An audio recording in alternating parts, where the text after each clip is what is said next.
Los bandidos de Río Frío, de Manuel Paino. Segunda parte. Capítulo 11. Los almacenes de fruta. El canal cenagoso e infecto, donde flotan hojas de lechuga, troncos de col y a veces zanahorias y rábanos enteros, que penetra en la ciudad y que no hace muchos años llegaba hasta la puertecita secreta del costado de Palacio, fue seguramente en los tiempos anteriores a la conquista el lugar más concurrido y alegre de Tenochtitlán, pues era como el puerto que comunicaba los reinos de Chalco y de Texcoco con la capital del imperio de Moctezuma. Sin embargo, de haberse trastornado todo durante el largo sitio que puso Cortés a la ciudad, y demolido después intencionalmente el Templo Mayor y las hermosas calles que desembocaban en la plaza, la acequia conservó su importancia. Y ya hemos visto que durante muchos años y hasta hoy, ese rumbo, aunque desaseado y extraño por sus casas y construcciones, que parecen más bien formar un pueblo separado, es el más comerciante, el más activo y el más bullicioso de los barrios de la gran capital moderna.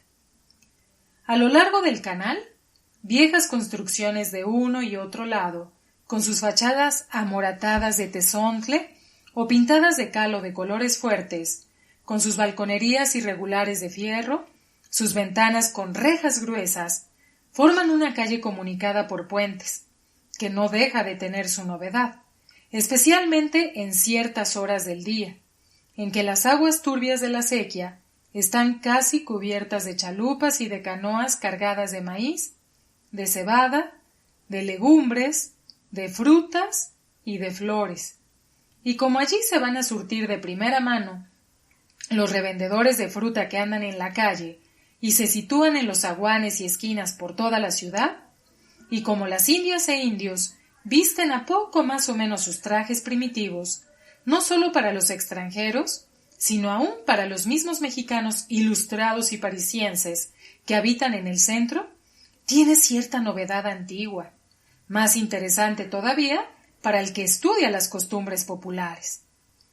El piso bajo de las casas está ocupado con tiendas y comercios de la más desagradable apariencia, pero todos de lo más esencial e importante para la vida, tanto que podría llamarse ese barrio el gran almacén de la alimentación de los hombres y de los animales.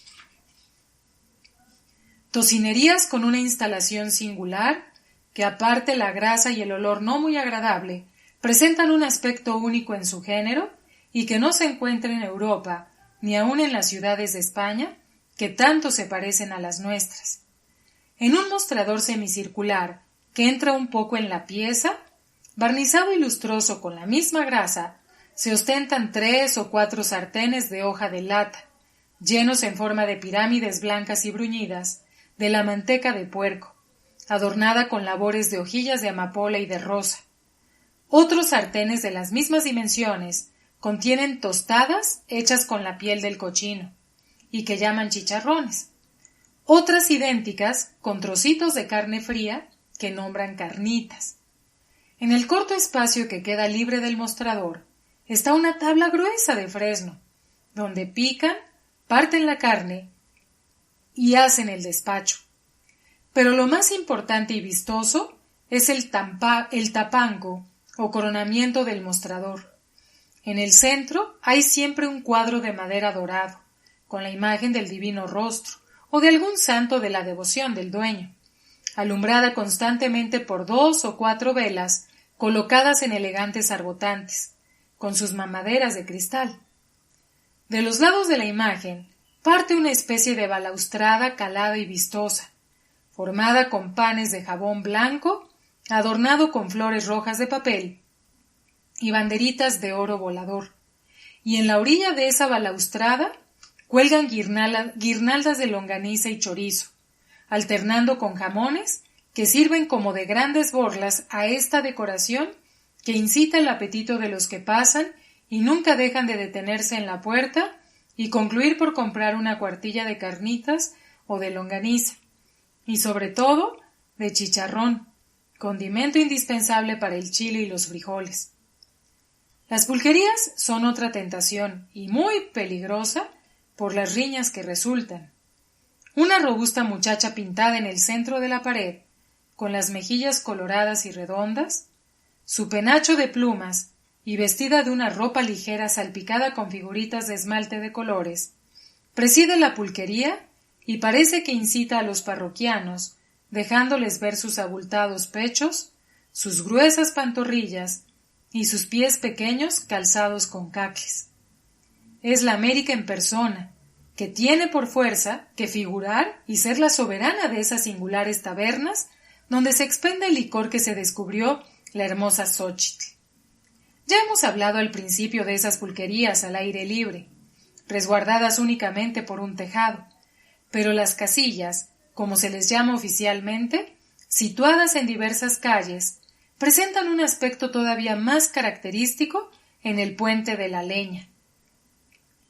Otro de los comercios casi exclusivo de esa parte de la ciudad son las pajerías. Una pequeña barcina de paja, colgada en el centro de la puerta y flotando en el viento, indica a los cocheros el lugar donde deben abastecerse y adquirir a costa de las mulas y caballos que cuidan un diario mayor que el sueldo que ganan. De uno y otro lado de la puerta, una fila de costales abiertos de cebada, de maíz y de semilla de nabo, y a veces de frijoles, ocupan toda la acera. El interior es un verdadero almacén, la mitad ocupado con paja y la otra con sacos de maíz y de cebada, que llegan hasta el techo. Las carbonerías son no solo puntos, sino manchas negras que resaltan en las fachadas blancas con sus mochetas azules o amarillas. En el fondo, sacas de carbón hechas con un zacate áspero y cortante. En la puerta, amontonados, canastillos copados de carbón. Y sentados en unos banquillos, el carbonero y la carbonera, tiznados, más negros que los negros de África, con grandes cabezas enmarañadas y unos ojos ribeteados de encarnado, semejándose a los monstruos increíbles que inventan las nodrizas y cocineras para asustar a los niños e impedir que hagan travesuras. En cuanto a la leña, se encuentran amontonadas rajas, formando sontles, nombre que se les da a las sacadas de las ramas gruesas del árbol, en las canoas, en las orillas del canal, en las puertas de las casas. Pero también había otros montones integrados por tablas viejas de las casas. En una palabra, carbón, leña, tablas, maíz, cebada, legumbres, flores y frutas son los artículos que abastecen a los 300 o 400,000 habitantes de la ciudad. Hay un día del año en que este barrio, desdeñado de la aristocracia, se transforma y presenta un delicioso aspecto. Este día es el Viernes de Dolores. Las más lindas muchachas, vestidas con ricos trajes de seda negra, con sus mantillas costosísimas de punto francés o de Barcelona, ostentando en sus peinados y dedos diamantes y rubíes, descienden de sus carruajes en la calle de la Acequia, y con ese garbo natural y encantador de las mexicanas, suben y atraviesan los puentes y se pasean por las dos orillas del canal, admirando la multitud de chalupas llenos de rosas de Castilla, de azucenas, de espuela de caballero, de amapolas de 1000 colores y de claveles, pero con tal profusión que las aguas desaparecen para dar lugar a una especie de gran jardín flotante, cuyos vivos olores destierran los miasmas desagradables que se desprenden de las tocinerías, carbonerías y pajerías que se han descrito. El vecindario del barrio corresponde con galantería a esta visita anual. Las calles, muy barridas y regadas con hojas de rosa, los viejos y negros balcones de fierro, adornados con cortinas blancas o de damasco de China, arcos de tule con las grandes flores amarillas del cempasúchil y girasol, adornan las puertas de las accesorias. Los tocineros doran y platean los jamones. Los pulqueros pintan de nuevo sus tinas. La gente se viste de limpio. Y hasta los carboneros se sacuden un poco el polvo negro y se mudan la camisa, y en las pajerías aparecen manojos de amapolas y de verde y fresca alfalfa. Limpian el canal, recogiendo los desperdicios, basuras y hierbas. Se colocan a un lado y a distancia a las pesadas trajineras, para no estorbar a las chalupas que van y vienen. Y las inditas que las conducen, muy aseadas y peinadas, tienen cierta gracia que da idea de que en el reinado de Moctezuma pudo haber bellezas notables, que llamaban la atención, como la llamó en la corte de España la famosa doña Isabel. El vecindario es también característico y adecuado a la localidad. La base, o cuadro del vecindario, se compone de viejos y de viejecitas de 70, de 80 y no pocos de 100 años, desmintiendo con esto los preceptos de la higiene. La humedad, las emanaciones de la sequía, el ningún aseo de las calles, debían influir activamente en la duración de la vida. Nada de eso.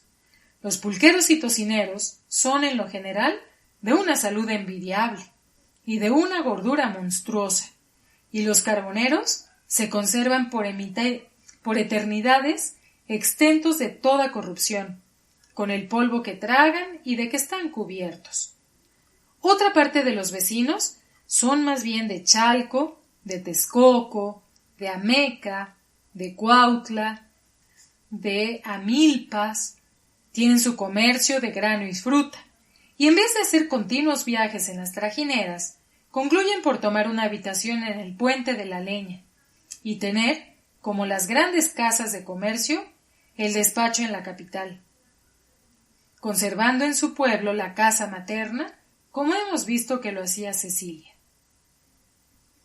Y todo ese barrio de gente descuidada, mal vestida, de aspecto pobre, es, por el contrario de ricos, no como los aventureros y agiotistas que sacan su fortuna de la tesorería general, sino ricos por el trabajo de la tierra y del comercio.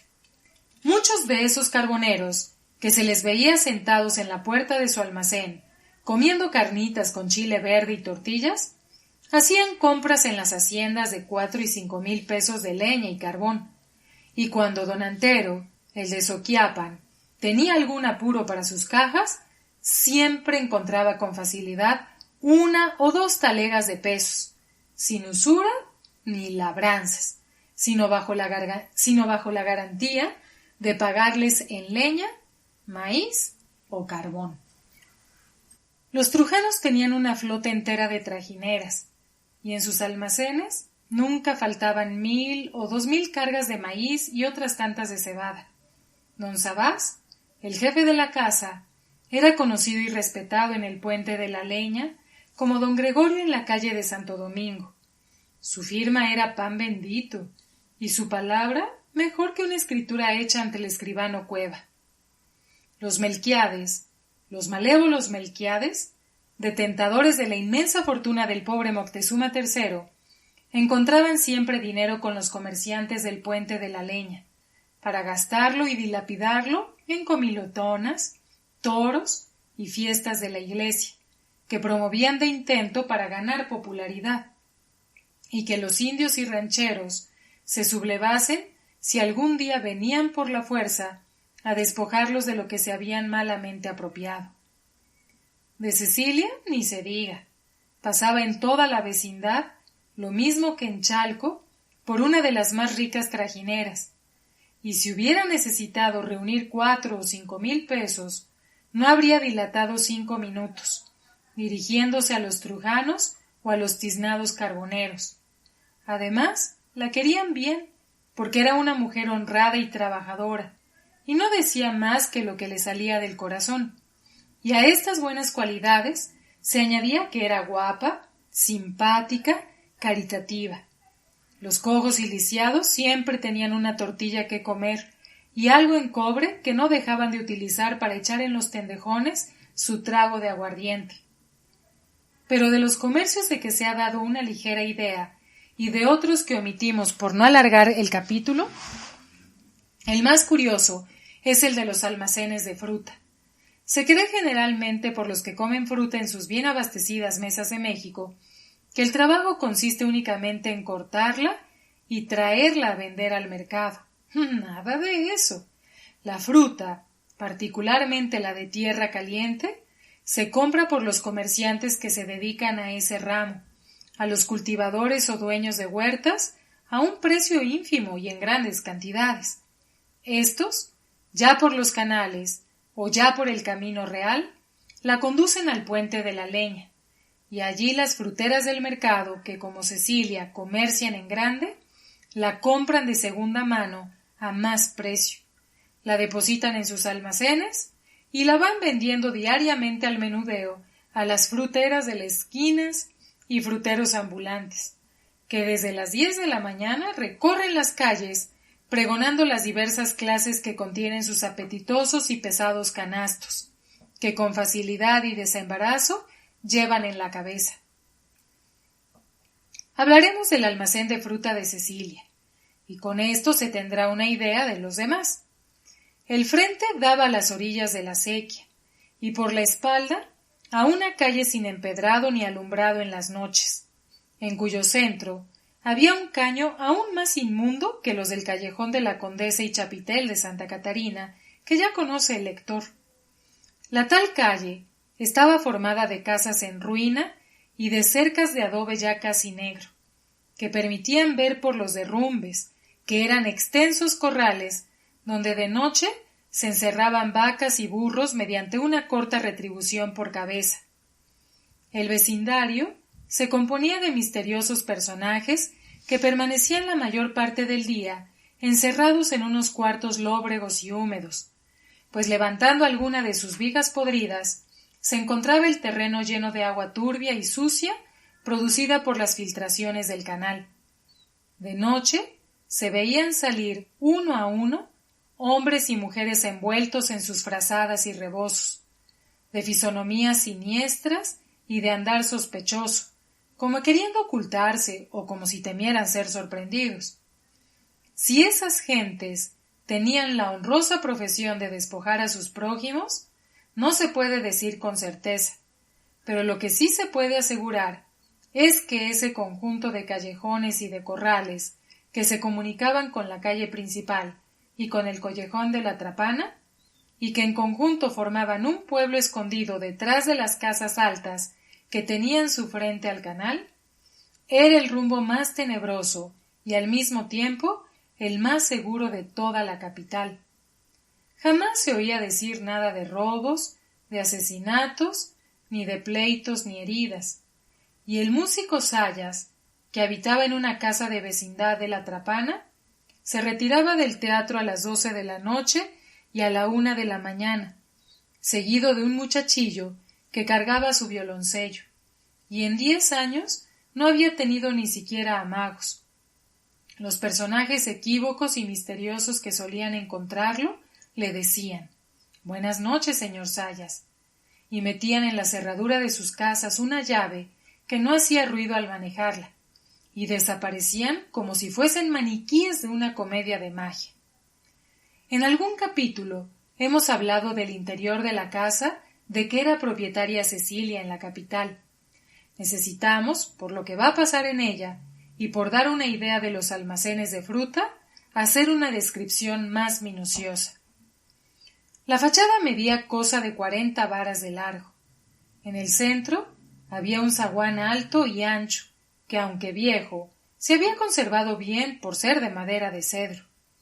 Del lado izquierdo del zaguán había 3 ventanas con gruesas rejas de hierro, y del derecho una puerta pequeña y varias ventanillas y ojos de buey que daban una escasa luz a los cuartos interiores. El primer patio era inmenso, empedrado con grandes piedras redondas de río, y podrían haber entrado a él cómodamente 4 o 6 coches, pero en lugar de coches, que no pueden transitar por lo angosto de las calles, entraban canoas trajineras, pues Cecilia había hecho cavar un canal que llegaba hasta el fondo, donde había un cobertizo de tejamanil para depositar el azúcar, la miel y el aguardiente de que venían cargadas sus canoas. En tiempo de lluvias, cuando se desbordaban las lagunas y las acequias se llenaban, las aguas penetraban hasta el canal de la casa, y las canoas podían entrar cómodamente, y cerrada la puerta, flota y mercancías quedaban tan seguras como en el mejor muelle. En tiempo de secas no era esto posible, y las canoas y chalupas quedaban en seco, y la gran puerta entreabierta, pues la seguridad de ese barrio era tal que Cecilia había perdido completamente el miedo a los ladrones. Sin embargo, por precaución, siempre dormía un remero en una de las canoas, encendiendo antes de recogerse un farolillo con una vela de sebo, que duraba hasta las 11 o 12 de la noche. Después, todo quedaba en silencio y en la oscuridad. El patio, con el canal en el centro y el cobertizo en el fondo, estaba rodeado de cuartos en los que se guardaba la fruta. 2 o 3 estaban ocupados con naranjas amontonadas en los rincones, otros con racimos de plátanos pendientes de cuerdas fijadas en uno y otro extremo de la pared, otro con chicozapotes, chirimoyas y mangos, que como frutas delicadas estaban formadas en filas en el suelo en tablones y separadas unas de otras para evitar el que se pudriesen. En fin, y otros llenos de limas, de piñas y de cocos, de granada roja, de jícamas, de zapote amarillo, de papayas, de calabazas, de cuanto produce de aromático y de azucarado la tierra caliente. Y para que no faltase el surtido, había también manzanas, perones, duraznos y otras frutas de la tierra fría. La visita a los diferentes almacenes era realmente una novedad. El amarillo dorado de las naranjas aglomeradas, más que en cientos, en millares, el verde tierno y suave de las limas, los plátanos que iban madurando y tomando los colores y cambiantes del carey, los cocos con su vestido de barbas, de un color indefinible, entre carmelita y amarillo, las granadas con sus chapas de color, rojas sobre fondo blanquecino o amarillo pálido, las calabazas enormes con su arrugada corteza. Toda esta variedad, en fin, de producciones de la naturaleza, recreaba la vista y el olfato con exceso hasta producir desvanecimientos, y llamaba la atención por la gran cantidad reunida de tantas frutas en la estación del invierno. Algunos extranjeros que visitaban los grandes almacenes de Cecilia no podían creer lo que veían sus ojos. Las naranjas en Inglaterra están curiosamente envueltas en papel de China y valen 1 libra esterlina a la docena, y en Francia las legumbres y la fruta se venden por peso, y no imaginaban tal profusión ni el ínfimo precio a que se vendían. De día, estos depósitos estaban abiertos de par en par, y los regatones entraban y salían desde las 6 de la mañana para examinar el estado de las frutas y hacer su provisión surtida de cuantas se encontraban. A las 10 terminaba la venta. Cecilia atendía a veces este negocio, otras lo dejaba a una de las Marías, y ella se iba a presidir el puesto del mercado. De este gran patio, siempre impregnado de tan distintos y fuertes olores que neutralizaban los muy desagradables que por las tardes suelen venir de las lagunas y pantanos que rodean la ciudad, se entraba a un callejón que conducía a un extenso corral, donde Cecilia tenía gallinas, guajolotes, una puerca con 6 u 8 marranitos que gruñían desde que salía el sol, y 2 vacas que le daban leche sobrada para la casa. A este corral seguía otro, con su cerca de adobe muy alta, que formaba parte de la sucia y extraña calle que se ha descrito. La extensísima construcción era toda de adobes, de cascajo, de piedra suelta, de tesontle, vieja, cayéndose aquí, presentando grietas profundas en las paredes, necesitando sostener con madres y puntales los techos de los cuartos y tapar los agujeros y destrozos que hacían los aguaceros en las paredes y cimientos. Cecilia hacía las reparaciones que eran muy necesarias, pero componerla radicalmente le era imposible. Los sobrestantes le habían dicho que necesitaría 15 o 20,000 pesos, y no era tan rica para eso. Las piezas que ella y las Marías habitaban eran lo menos ruinoso del gran almacén de fruta. Una cocina amarilla del humo y no escasa de hollín, con un brasero de extremo a extremo, muy limpio, lo mismo que el suelo de ladrillos flojos y gastados, sartenes, ollas, cazuelas, sedazos y diferentes trastes de barro vidriado en tal abundancia que no había lugar desocupado en la pared para colgarlos. Seguía una pieza donde dormían las dos Marías en unos colchones que enrollaban cuando se levantaban y los ponían sobre otros viejos y manchados que pertenecían a la canoa trajinera y que se lavaban y rellenaban a medida que se necesitaban, y en una cuerda fijada en uno y otro extremo de la pared, colgadas las enaguas y ropas de las criadas. La pared descascarada y dejando descubrir sobre las diferentes manos de cal que había recibido, el friso curioso que había adornado esa pieza 80 o 100 años antes. A ésta seguía otra muy grande, ocupada con baúles, cajas antiguas y diferentes muebles inútiles, y de esta pieza se entraba a la recámara de Cecilia, que era lo mejor, el piso con vigas nuevas y pintadas, al menos cada mes, con zacatlascali, las paredes con una pintura de cal azul pálido, y las vigas viejas pero limpias, sostenidas por dos gruesas maderas forradas de papel dorado, lujo extraordinario que había costado 10 o 12 pesos a Cecilia. La cama de banco verde con su rodapié y cabecera, charolas color de café. No tenía el lujo de los almohadones, encajes y sobrecamas que la de Chalco, pero no presentaba mal aspecto, cubierta con un jorongo encarnado y blanco de San Miguel y 2 almohadas largas de Sangalati, con sus fundas muy limpias, un canapé y una docena de sillas de tule, hechas por los remeros bajo la dirección de Cecilia, formaban el estrado, y por alfombras gruesos y lustrosos petates de Xochimilco. Junto a la cama había un mueble que resaltaba y formaba contraste con la sencillez de los demás. Era un ropero flamenco del tiempo de Carlos V, y no era temerario pensar que pudo acaso haber estado en alguno de los palacios del célebre y guerrero emperador. Cuando se abrían las puertas, era más bien que ropero un grande y admirable tríptico. Sobre fondo rojo, que no había perdido nada de su fuerza, estaba pintada en las puertas la adoración de los Reyes Magos con sus trajes fantásticos recamados de oro y pedrería, completando el espacio de las puertas, los camellos y la servidumbre.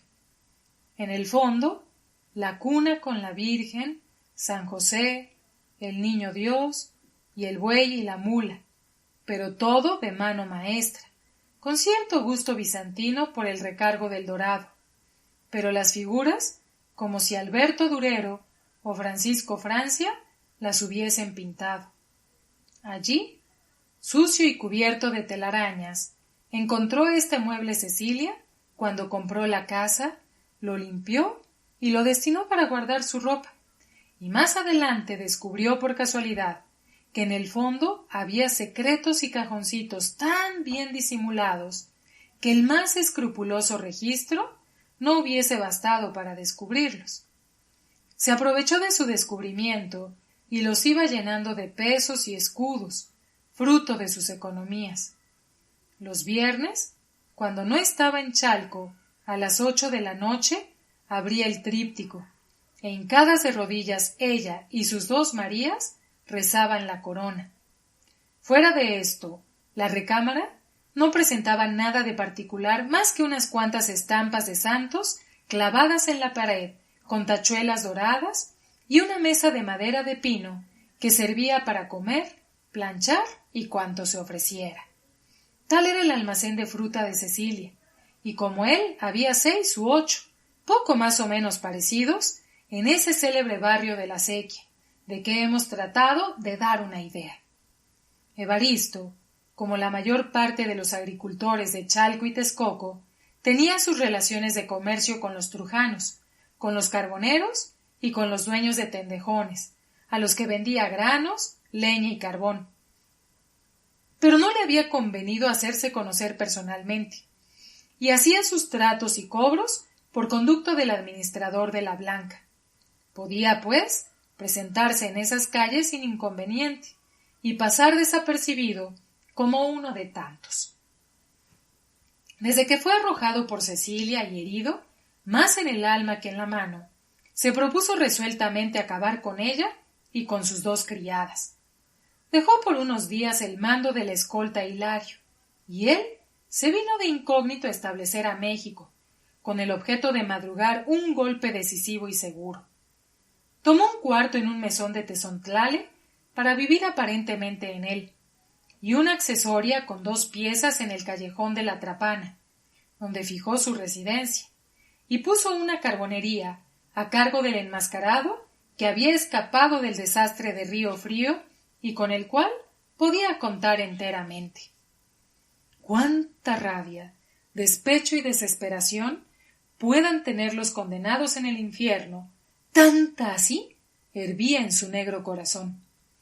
Las ilusiones de vida quieta y pacífica al lado de Cecilia, si hubiera condescendido a casarse con él, habían desaparecido, y aun los sentimientos puramente brutales que despertaba en su ansiosa y loca imaginación la vista de tantos atractivos y de tanto donaire natural, se convirtieron en un odio rabioso, añadiéndose a esto el miedo que le causaba la mujer que lo conocía, que sabía sus secretos y que lo podía perder a la hora que se le antojase. Durante muchos días temió ser llamado por el comandante general, o aprehendido y fusilado en el acto por el coronel Vaninelli, pero cada uno había guardado su secreto y su amenaza.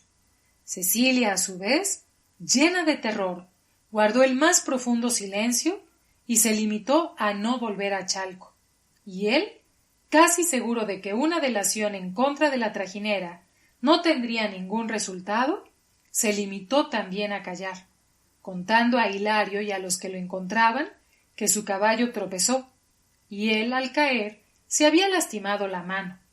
Pero tal estado de cosas no podía durar, y no había alternativa. Cecilia y él no cabían ya en la tierra. O él o Cecilia debían morir, y se resolvió a jugar el todo por el todo. Ya hemos dicho en otros capítulos que Evaristo acostumbraba espiar a Cecilia y rondar su casa, tratando de conocer las entradas y salidas, la situación interior de las piezas y las costumbres y hábitos domésticos de esa aislada familia que vivía en el almacén de frutas. Pero desde que se ratificó en su designio, era una especie de araña maligna que esperaba a la mosca para asirla con sus tenazas y chuparle la sangre. La situación de la accesoria que ocupaba en el callejón de la Trapana le proporcionaba observar cuanto pasaba en el almacén. Se tiznó la cara, vistió una camisa ordinaria de cambaya azul, unos calzones de cuero y un sombrero de petate, y despachaba a los marchantes alternando con el indio. Varias veces vio entrar a Cecilia por el zaguán chico, por donde se manejaba. Ímpetus le daban de arrojarse sobre ella y coserla a puñaladas, pero lo que quería era la venganza, al mismo tiempo que la impunidad. Tenía pensado que, para alejar hasta las más remotas sospechas, la misma noche que consumara el crimen, apareciesen dando una batalla descomunal en el monte a imaginarios ladrones, lo que le era muy fácil, poniéndose de acuerdo con Hilario. Cecilia sería asesinada a la medianoche. Él tendría apostado a Hilario con caballos fuera de la garita. Saldrían a la madrugada y galopando recio llegarían al monte a las 10 u 11 de la mañana. Fingirían un encuentro y colgarían de los árboles a los 2 o 3 primeros infelices que encontrasen para que los viesen los pasajeros de la diligencia, y él dirigiría el parte a México firmado en Río Frío a las 12 de la noche. Pensando en este y en otros planes, pasaba el día y en la noche, mientras el indio se dormía, él entreabría la puerta, apagaba el farolito con el cabo de cebo que ardía hasta las 8 de la noche y se ponía a observar atentamente lo que pasaba en el barrio. A las 6 de la tarde estaba muy concurrido. Indios e indias, criados, mozos y cargadores iban y venían con sus mandados. Entraban y salían a los almacenes de fruta, tendejones y pajerías. Pero a las 8 de la noche todos se retiraban. Las calles aparecían como desiertas, y el último tendejón que se cerraba y que hacía contraesquina con la casa de Cecilia era el de don Joaquinito, que tenía una mujer ya anciana. Dando las 9 de la noche, se metían a acostar y no le abrían a nadie hasta las 7 de la siguiente mañana. Los vecinos honrados se retiraban cuando más tarde a las 10, en que se cerraban las casas de vecindad, y los personajes equívocos de que hemos hablado salían de sus escondrijos a las 11 de la noche y no volvían hasta las 4 o las 5 de la mañana. Entre las 12 y la 1 de la mañana se oían sonar unos tacones por el empedrado. Luego, nada, porque los callejones ya no los tenían, y a poco aparecía como un fantasma la figura gorda, pequeña y casi cuadrada del músico Sayas, seguido de su muchacho cargando el violoncello. Una vez que entraban a la casa, que estaba a muy poca distancia de la carbonería, todo aquel rumbo quedaba en la más completa oscuridad, pues no había un solo farol, y el silencio no era turbado sino por los ladridos lejanos de los perros, el mugido de las vacas de los corrales y el canto de los gallos. Evaristo se aseguró que desde la 1 de la mañana hasta las 3 o 4 él sería la única persona despierta en el barrio, y era más de lo que necesitaba. En las noches oscuras, luego que el músico Sayas entraba, él salía con unos instrumentos que de intento mandó hacer, y sin ruido y lentamente iba quitando las piedras y cavando un agujero por donde cupiese un hombre, en la parte baja de la casa de Cecilia, y en el lugar que había calculado por sus observaciones quedaría a la pieza intermedia entre las recámaras donde dormían Cecilia y las Marías. Cuando había profundizado algo, volvía a colocar las piedras con mucho arte para que nada se notara en el exterior. Se retiraba y cerraba su carbonería. Así continuó su trabajo, que cuidaba de examinar durante el día, y cuando estuvo seguro de que sólo necesitaba retirar con la mano una piedra de chiluca para poder penetrar cómodamente al interior, resolvió dar el golpe. Su plan era entrar él por el agujero y después el indio, los dos armados de puñales. El indio se dirigiría a la pieza de la izquierda donde dormían las criadas, y sin hablarles una palabra, les daría de puñaladas. Él tomaría la recámara de la derecha, y haría lo mismo con Cecilia, y tendría el doble placer de hacerla desaparecer, siguiendo una escena que podría, si resucitase, envidiar el célebre marqués de Sade. Escogió una de esas noches lóbregas y tempestuosas en que se suceden los aguaceros, las calles parecen ríos, y los serenos, que no había uno solo a 500 varas de distancia, se meten en los aguanes, de modo que aunque haya gritos y vocerío dentro de una casa, no los escucha más que Dios. Poco antes de las 9 comenzaba con una corta lluvia, nubes gruesas y relámpagos lejanos, a presagiar lo que sería el resto de la noche. Evaristo salió de la carbonería y se dirigió en busca del indio remero que se quedaba de velador en una de las canoas de la casa de Cecilia. Ese remero, los más días, era tertuliano de la carbonería. Los dos carboneros, pero especialmente Evaristo, lo convidaban a comer en los tendejones pambacitos con chilpotle y tragos de chinguirito.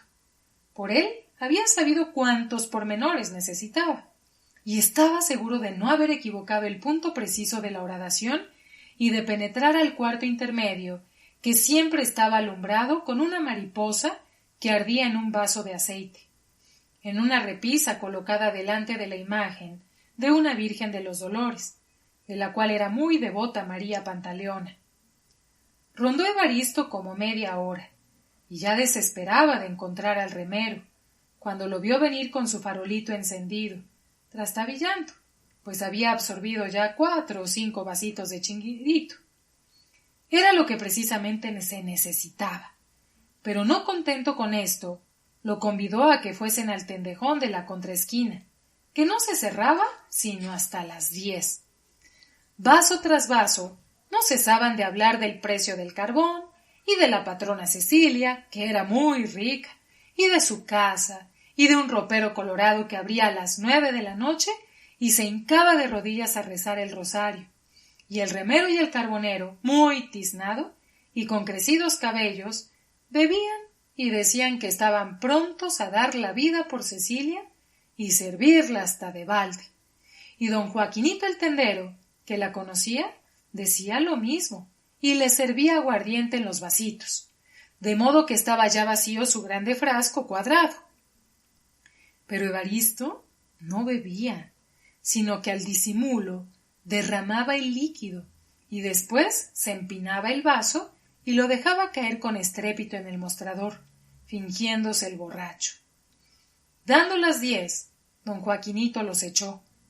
Evaristo tiró en el mostrador un puñado de cuartillas de cobre, y remero y carbonero, del brazo, salieron a la calle tambaleando y haciendo setas, a tal grado que el tendero creyó que a pocos pasos caerían sin sentido en el suelo. Pero él había vendido su chinguirito compuesto con agua y alumbre, y poco le importaba. Así es que cerró su puerta diciendo: «Ya se los llevará el diablo o el sereno».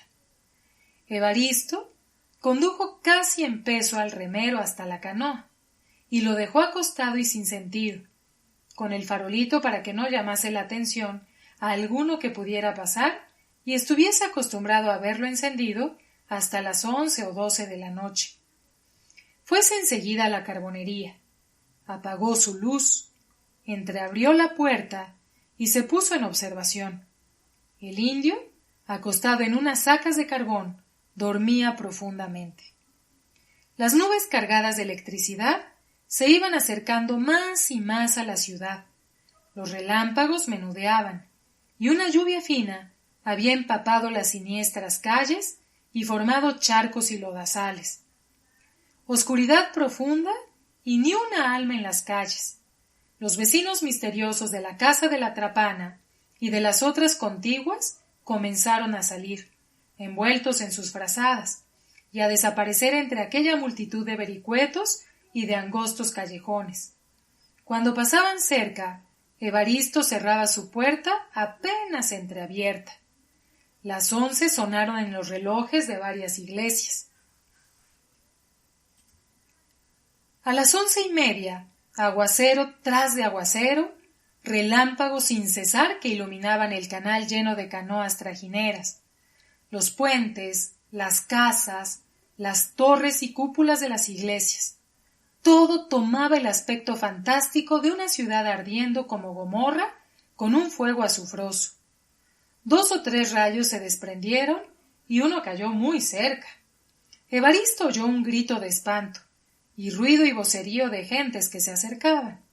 Cerró enteramente su puerta y espió por un agujero. Eran unas familias del barrio que regresaban del teatro en medio de aquella turbonada.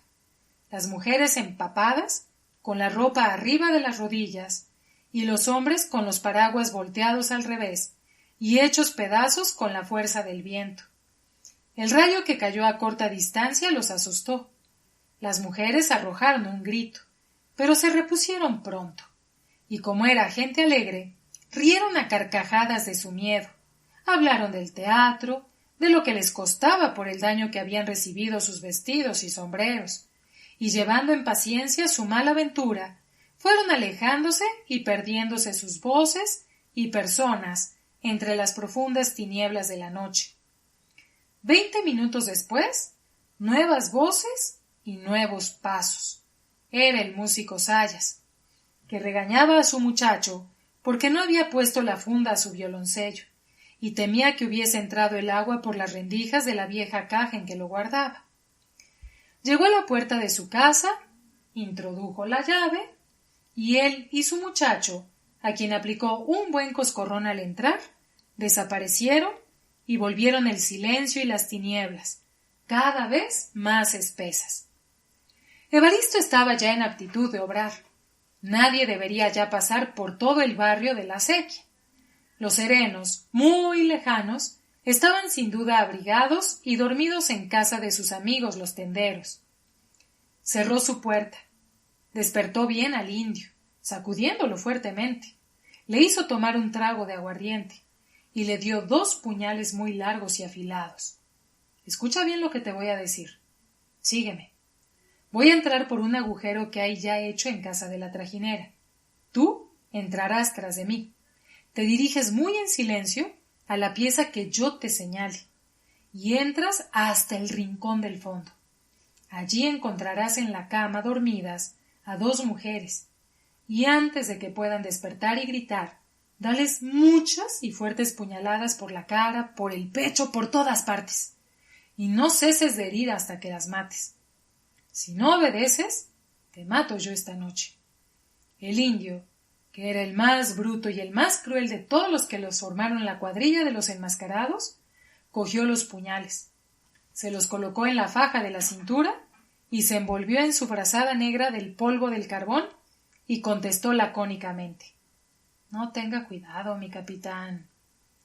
Cerraron la carbonería y salieron con precaución, disimulándose contra las paredes, y así llegaron hasta la horadación.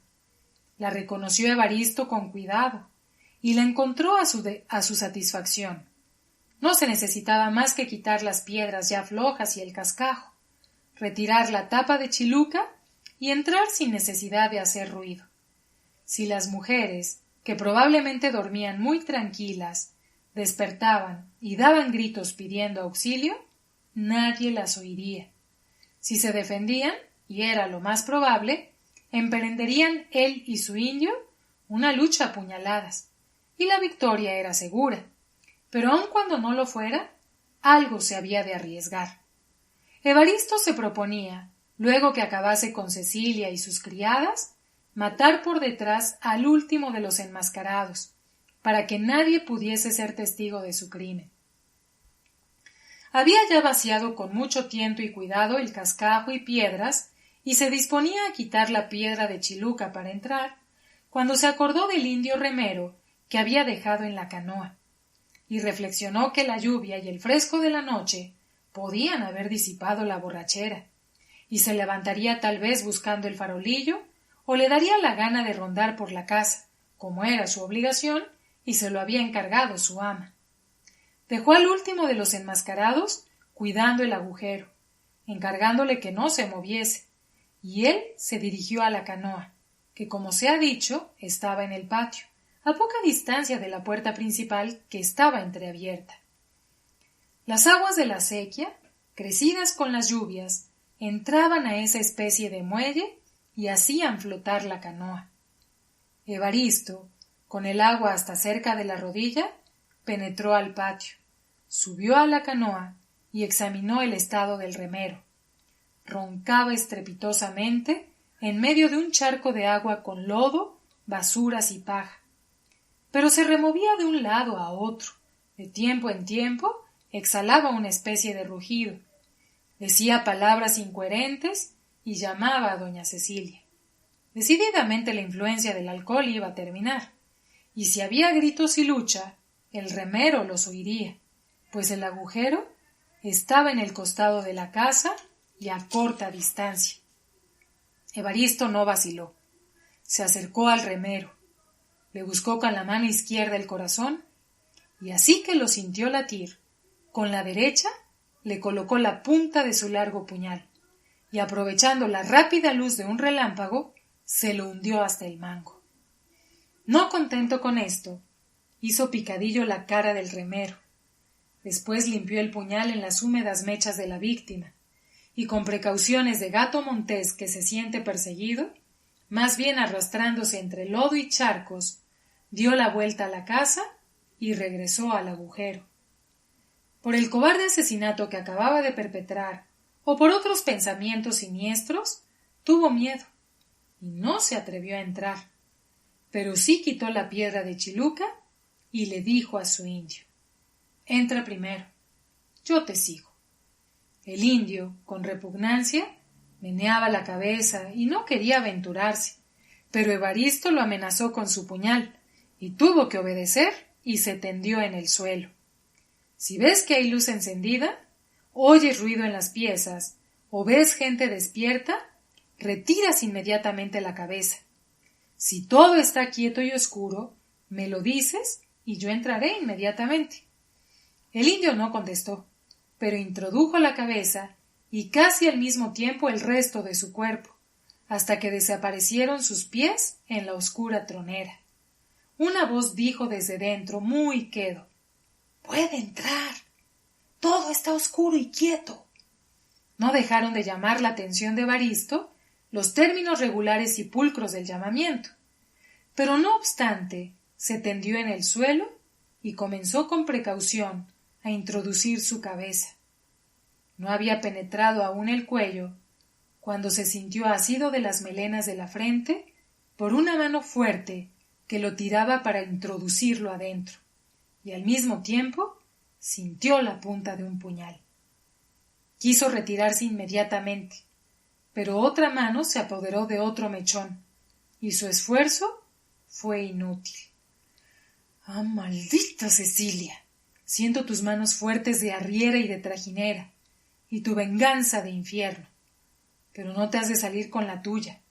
Mi gente está aquí, y ahora mismo rompo las puertas de tu casa. Entro, te llevo presa y te ahorco en el monte. Suelta, suelta, demonio, suelta. Te prometo no decir nada. Suelta. Jamás te volveré a ver ni acercarme a una lengua de donde tú estés. Suelta, por alma de tu madre». Evaristo, formando palanca con sus brazos apoyados contra la pared, trataba de retirar su cabeza, amenazando unas veces, jurando y pidiendo perdón otras. Imposible. La persona que lo tenía asido de los cabellos en el interior del cuarto formaba también palanca, poniendo los pies contra la pared. Esta lucha terrible duró menos de 5 minutos. La persona que tenía asido a Evaristo cayó de espaldas en el cuarto, quedándose con un mechón de cabellos, con todo y la piel del casco en la mano, mientras el bandido se revolcaba de dolor entre el cascajo y los escombros de la tenebrosa calle.